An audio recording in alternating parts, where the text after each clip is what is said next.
কলম্বোতে আজ টাইগারদের অনুশীলনের শুরুতেই চিন্তার ভাঁজ স্পষ্ট ছিল।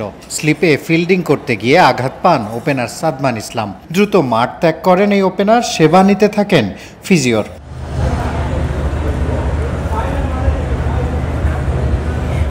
সাদমানকে নিয়ে জল্পনার শেষ হয় দলের অনুশীলনের শেষের দিকে। ড্রেসিং রুম থেকে বের হয়ে বেলকনিতে এসে সাদমান যখন জানান দেন ঠিক আছেন তিনি, সেখানে খানিকটা সময় বসে থাকেন। চোখে মুখে অস্বস্তি দেখা যায়নি।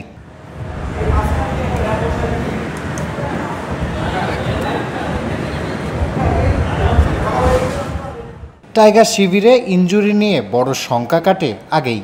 গল টেস্টে না খেলতে পারা মেহেদী হাসান মিরাজ অনেকদিন ধরেই দলের সঙ্গী হয়ে আসছেন অনুশীলনে। মিরাজ খেললে সেটাকে কি থ্রেট ভাবছে Sri Lanka? I don't think so. He played the last couple of test matches as well at home conditions in Bangladesh, so it's not huge threat, but he's performing well for their countries and as well as our players. So I think it's going to be a good game.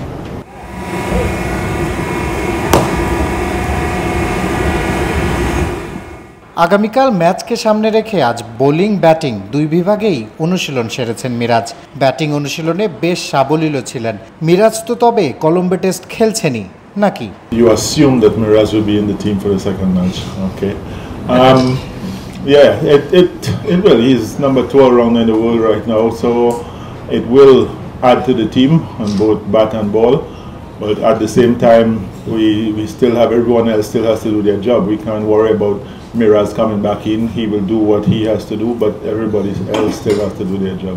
দেশ জুড়ে তোলপা Walton fridge কিনে আপনিও হয়ে যেতে পারেন millionaire.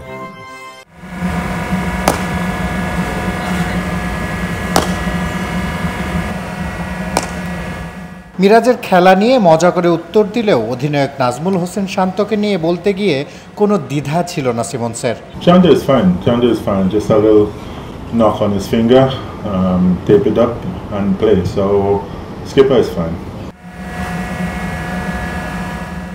গল টেস্টে জোড়া century করে হয়েছিলেন ম্যাচ সেরা। সেই ফর্ম শান্ত টেনে আনতে চাইবেন কলম্বোতেও। গুঞ্জন সত্যি হলে যদি এটাই শান্তর অধিনায়ক হিসেবে খেলা শেষ টেস্ট হয়, তাহলে শেষটা তিনি রাঙাতে চাইবেন দারুণভাবে। যদিও সেখানে একাদশ সাজাতে একটু কষ্ট হবে শান্তর। মিরাজ ফেরাতে ঠিক কার জায়গায় মিরাজকে খেলাবেন সেটা নিয়ে ভাবতে আর কেবল একটা রাত পাচ্ছেন শান্ত।